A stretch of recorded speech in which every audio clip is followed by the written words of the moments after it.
दर्शकों, दिल्ली तैयार है और अब काउंटडाउन शुरू हो चुका है। 7 नवंबर से छतरपुर मंदिर से निकलेगी सनातन हिंदू एकता पदयात्रा, जो ब्रजभूमि मथुरा की पवित्र भूमि तक जाएगी। दरअसल बागेश्वर धाम के धीरेन्द्र शास्त्री कहते हैं कि ये यात्रा सिर्फ कदमों का सफर नहीं है, बल्कि सनातन धर्म की एकता और चेतना का प्रतीक मानी जा रही है। दर्शकों, इस यात्रा को आशीर्वाद देने के लिए बागेश्वर धाम सरकार के पीठाधीश्वर धीरेन्द्र कृष्ण शास्त्री ने हाल ही में यमुना तट पर विशेष पूजा अर्चना की है। इस दौरान उन्होंने कहा कि यमुना हमारी माँ है और ये यात्रा हमारी संस्कृति की रक्षा का संकल्प है। धीरेन्द्र कृष्ण शास्त्री ने यमुना के तट पर विधिवत पूजा की। उन्होंने कहा कि हमारे पर्वत देवता हैं, नदियाँ माताएं हैं और ये धरती धर्म की जननी है।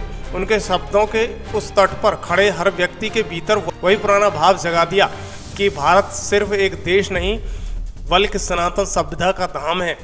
और इसी संकल्प के साथ शुरू हुई सनातन हिंदू एकता पदयात्रा। दूसरे चक्र की ये पैदल यात्रा 5 नवंबर से प्रारंभ होकर यात्रा दिल्ली से वृंदावन तक जाएगी। उत्तराखंड से रवाना होकर आज हवाई मार्ग से दिल्ली पहुंची ये टोली अब पैदल ही गांव-गांव, गलियों-गलियों से होकर आगे बढ़ेगी। नवंबर तक दिल्ली से वृंदावन तक की सनातन हिंदू एकता पदयात्रा का प्रथम चरण आज 5 तारीख से ही प्रारंभ हुआ और उत्तराखंड से अब उत्तर प्रदेश तक पदयात्रा जाएगी। उत्तराखंड से दिल्ली तक हवाई, फिर उसके बाद पैदल। गांव-गांव, गली-गली, नुक्कड़ में एक ही नारा गूंजेगा, हिंदुस्तान हमारा है, हिंदुस्तान हमारा है, हम हिंदू हैं और हिंदुत्व धर्म हमारा है, सनातन धर्म हमारा है। इसी भाव को प्रबल लेकर के आज हम यमुना मैया के पूजन करने आए। हमको बहुत प्रसन्नता हुई। यहाँ के संपूर्ण प्रशासन को, यहाँ के सभी जनों को, इस प्रदेश के मुखिया जी को खूब खूब साधुवाद है। इस यात्रा पर बागेश्वर धाम के धीरेन्द्र कृष्ण शास्त्री का उद्देश्य है कि दुनिया को यह बताना है कि भारत हिंदुओं की भूमि है और हिंदुत्व सनातन धर्म ही इसकी आत्मा है।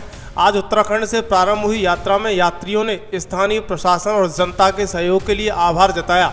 कई जगह ग्रामीणों ने फूल बरसाकर यात्रियों का स्वागत किया। हर गांव में वही नारा गूंजता रहा, जय श्री राम, जय सनातन धर्म। इस पर उनका कहना है कि ये यात्रा किसी व्यक्ति या दल की नहीं है, बल्कि 80 करोड़ हिंदुओं की आने वाली पीढ़ियों की सुरक्षा की लड़ाई है। हिंदुओं से यही कहेंगे, हम ये लड़ाई जो लड़ रहे हैं 80 करोड़ हिंदुओं की लड़ाई लड़ने जा रहे हैं।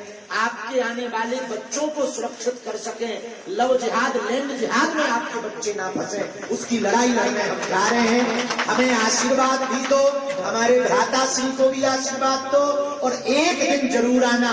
हम उत्तराखंड आए तो उत्तराखंड की जिम्मेवारी है कि वो हमारी यात्रा में आए। हरे हरे। इस यात्रा पर यात्रियों का कहना था कि हम अपने बच्चों को लव जिहाद और लैंड जिहाद जैसी साजिशों को बचाना चाहते हैं। उनका संदेश स्पष्ट था कि अब समय आ गया है कि हर हिंदू सनातन धर्म की रक्षा के लिए आगे बढ़े। सनातन किनारे की ये सभा केवल एक धार्मिक आयोजन नहीं रही, यह एक घोषणा बन गई कि धर्म अब सीमित नहीं रहेगा मंदिर तक, बल्कि सड़कों पर भी, समाज में भी और विचारों में भी आने वाले कल की चेतना में प्रदर्शन करेगा। 7 नवंबर को सुबह दिल्ली के छतरपुर से हजारों सनातनी भक्त, संत, महात्मा और युवा पैदल यात्रा शुरू करेंगे। ये यात्रा फरीदाबाद, पलवल, कोसी कला से होती हुई मथुरा और वृंदावन पहुंचेगी। हर पड़ाव पर सामूहिक प्रार्थना, भजन कीर्तन और धर्म सभा होगी। स्थानीय मंदिर समितियों यात्रियों का स्वागत करेगी। इस पद यात्रा पर धीरेन्द्र शास्त्री ने क्या कुछ कहा, सुनिए।